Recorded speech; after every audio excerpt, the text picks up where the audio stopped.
India's 88th Grandmaster and World Cup winner Divya Deshmukh is here. On the board, she faces the world champion Gukesh in the 8th round of the FIDE Grand Swiss.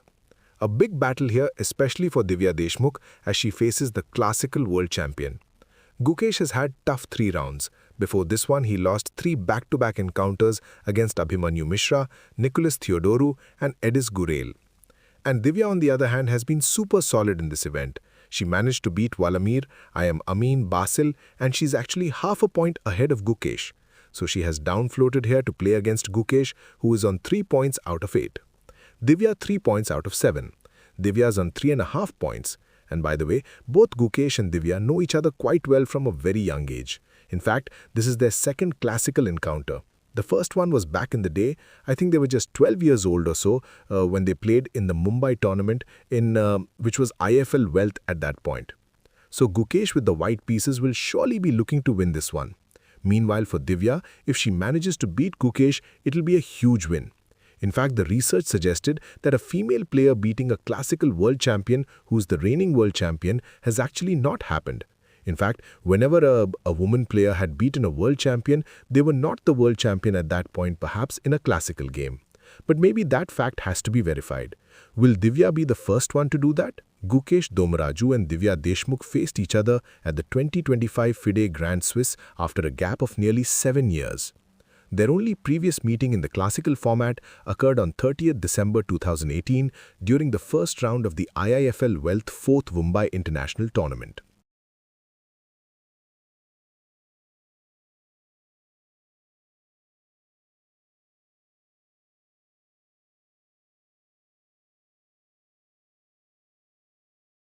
We have Sicilian on the board, which shows Divya's fighting mood in this game. Knight to f3 by Gukesh. And now, will we see the open Sicilian with d4, or will Gukesh go for the Rossolimo? He goes for the Rossolimo with bishop to b5, putting pressure here. Pawn to e5 played, and Gukesh simply castles here. Divya did play the same opening against Basima. I believe bishop e7 is a new idea here. Bishop d6 is a common move, but this has been played before against Gukesh by Alexander Pred in 2023 Chennai Grandmasters.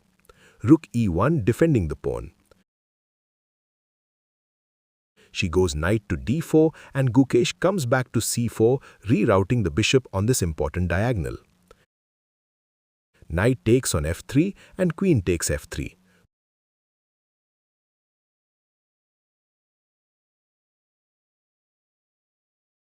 Putting pressure here on f7. The knight jumps to f6 and pressurizing the e4 point. Gukesh goes d3. He's kind of making way for all his pieces to be well positioned. Knight to c3, bishop g5 and so on. He brings his knight out to c3. Divya, on the other hand, does have this weakness on d5. She goes d6, but it's something which she can kind of shore it, right?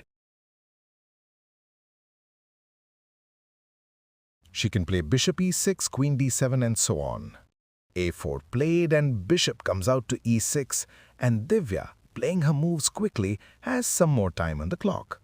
h3 played and the queen comes up to d7. a5 played, trying to gain more space on the queen's side. a6 could be an idea here. Rook a8.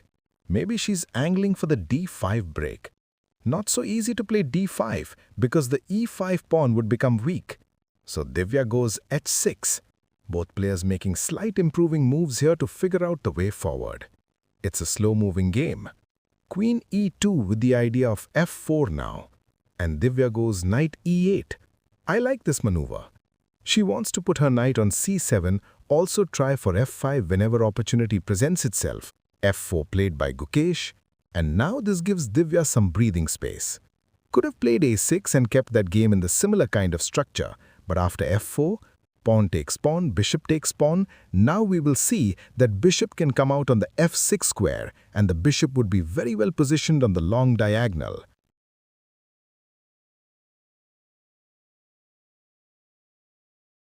So bishop to f6 is played and there's pressure on this diagonal.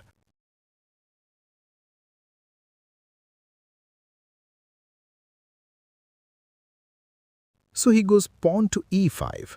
Now this move is pretty interesting by Gukesh because in a way, it kind of equalizes the space in the center, right?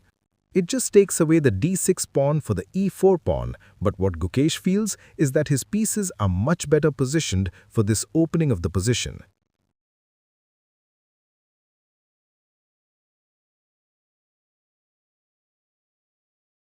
Especially the knight on c3, which can jump into d5 and e4, while the knight on e8 is a bit passive. Divya goes in and gives a check. Now Gukesh takes the queen. Queen takes queen, pawn takes, which attacks the knight on c3, and you go knight to e4. And Gukesh is better here because the queen side pawns can start moving. Bishop comes to d5, and now a6 played, trying to put pressure on the queen side. Pawn to b6, and one good idea here is knight g3, trying to come here. Rook e7 is on the cards. He goes knight d2, which is also a good plan, wants to go to e7. Divya takes on c4. Taking with the pawn could be better, as you then can start rolling the queen side pawns. But Gukesh prefers to take with the knight, maybe some sacrifices here at the right time to make a queen. Rook goes to d7, wow! And stopping rook e7 here. Gukesh goes knight to e5 attacking the rook and rook d6. An important move, because if you went rook c7, there was rook a4 attacking d4. So rook d6. Knight comes back to c4 and Divya comes back to d7. The position is even. Will Gukesh go for a draw? Not really, he's playing on. King f2, he wants to fight and I guess that's a decent decision, although Divya's position now looks pretty good. Knight c7, knight is keeping a pressure on the a6 pawn. Rook jumps into e5. And here, rook to c8. Rook starts putting pressure on the c2 pawn as well. King e2 played, and next, now you can push the pawn to b5 and later on knight a3 attacking the pawn on b5. But there is rook d6, which is a strong move, and for Gukesh taking this pawn is not a good idea, c2 would hang. All of a sudden, Divya is actually going to win a pawn here, but she's kind of outplayed Gukesh in that middle game.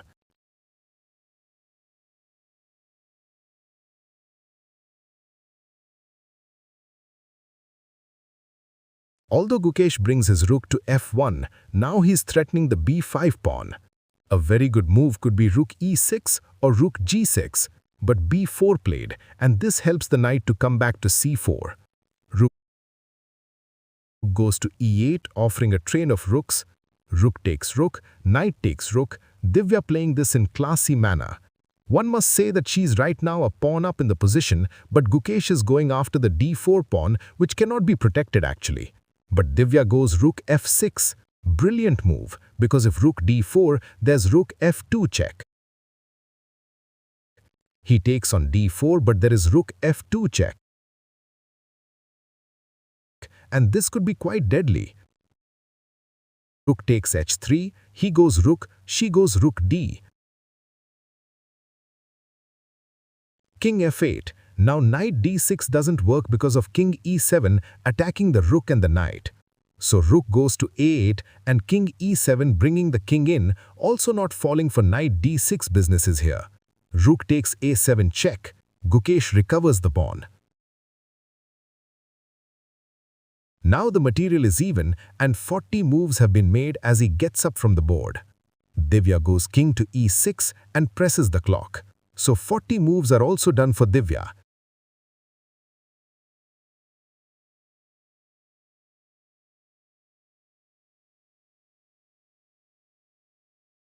And now Gukesh goes rook a6. He gives a check. King comes up to e7.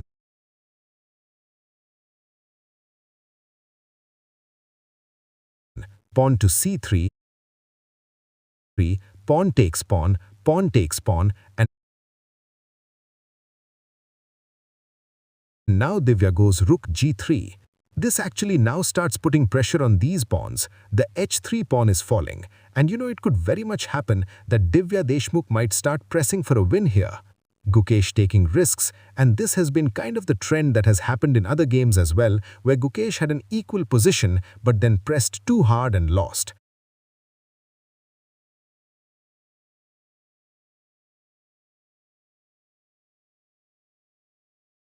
And Divya calmly brings her knight forward and Gukesh goes knight f5 check.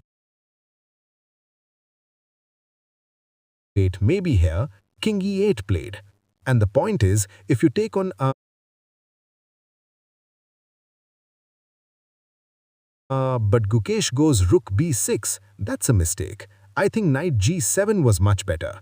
g6 now, and Divya is actually getting a huge advantage. g6, knight has to go to d6 and then king e7 and she's doing well.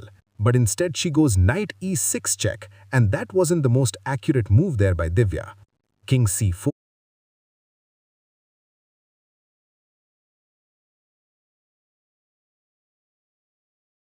And she goes knight to f4, attacking the d3 pawn. Knight to g7 check, and king to d7. Rook b5 played, and rook takes pawn taken here. He takes the pawn on d3, rook f5 attacking the knight and the pawn here on f7, and rook g3 played. Ooh, that's a classy move. Rook takes f7 check, and the material is now too low for even trying to win here for Gukesh. And Divya also cannot win it here. But let's see now. Still a few more moves. Knight f5. She goes knight to g6, threatening a check to win the rook. So Gukesh, rook to a7.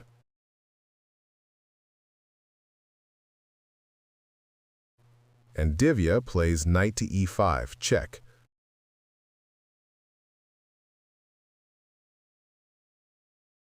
King comes up to d5, and here Divya decides to sacrifice her knight to go into a rook-knight versus rook endgame. And, interesting choice by her. It's move 56, because Gukesh will definitely play out this endgame till the very end. He would love to put some pressure here, but it's clear that Divya knows this endgame well, and she can hold it.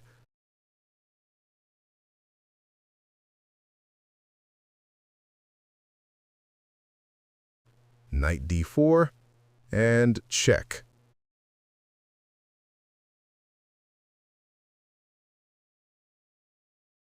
And now, rook a8, checkmate.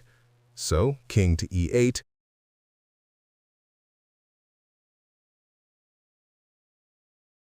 and knight to f3 played.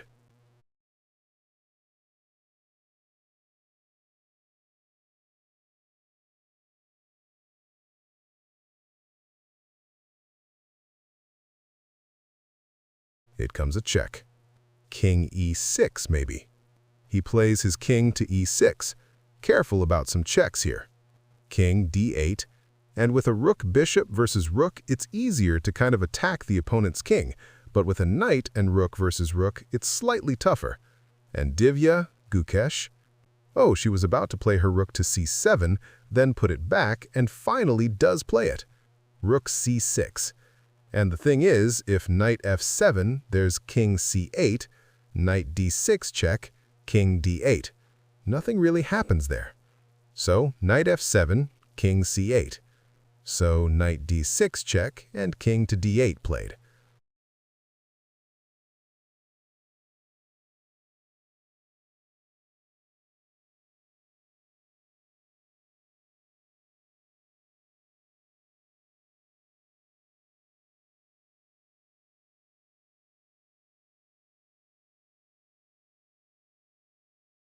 Rook takes rook goes rook a6, and rook e7 check, king to d5,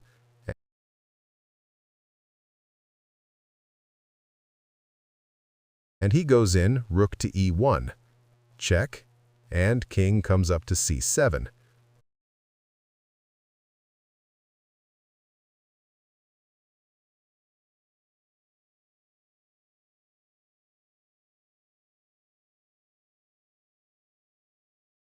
Another check here. And you will see that Gukesh isn't picking up that h-pawn. And the reason for not doing that is because he wants to kind of, whenever he takes, another 50 moves can be played from that point, which is the reason why he might take it at like in a future point. And Divya also can push the pawn. But the moment you push a pawn, again, the move counter resets to 0.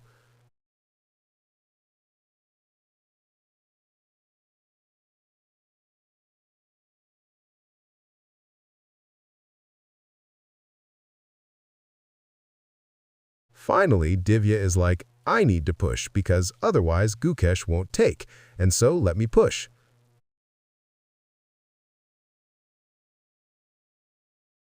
Rook h7. h4? I think forcing Gukesh to take that pawn, but Gukesh is not interested. He goes knight c4 check to d5.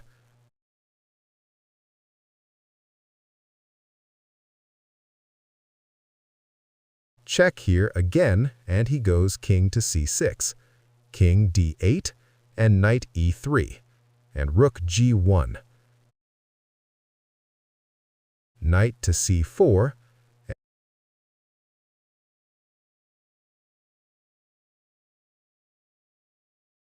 and rook c1 played.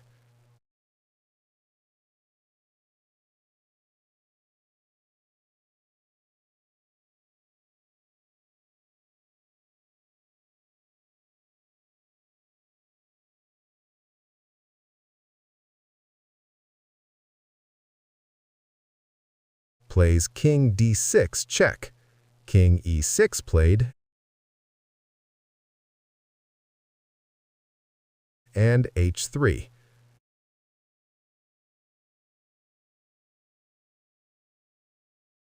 Rook takes pawn, king comes up to c7,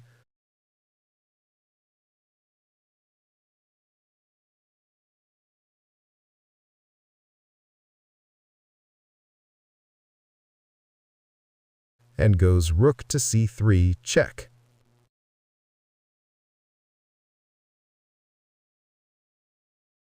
And here, knight e3 played.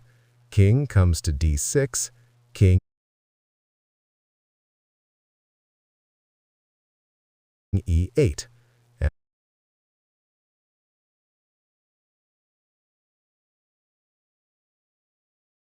And the knight comes in. He's going knight e5 to king e6, and then rook c8 check. Gukesh, king f7, moving away the king, and Gukesh checks. There have been knight-rook versus rook endgame where the side with knight and rook have managed to win. King g5, and one good example of that is Judith Polgar's battles. Again, there was one game against Garry Kasparov where she had lost. That was a rapid game, and I think in general, with 30 seconds extra per move, it's very difficult to go wrong here. We are now on move number 90. Rook f4 check. King comes to g3, and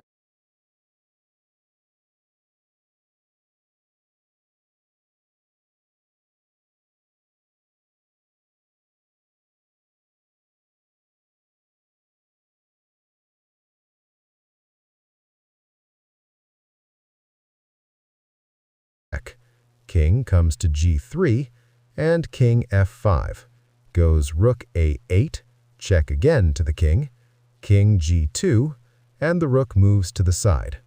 Divya accepts it, a handshake. What a big game for Divya Deshmukh, drawing against the classical world champion Gukesh. And, well, look at their expressions. Both are pretty much exhausted after this long struggle.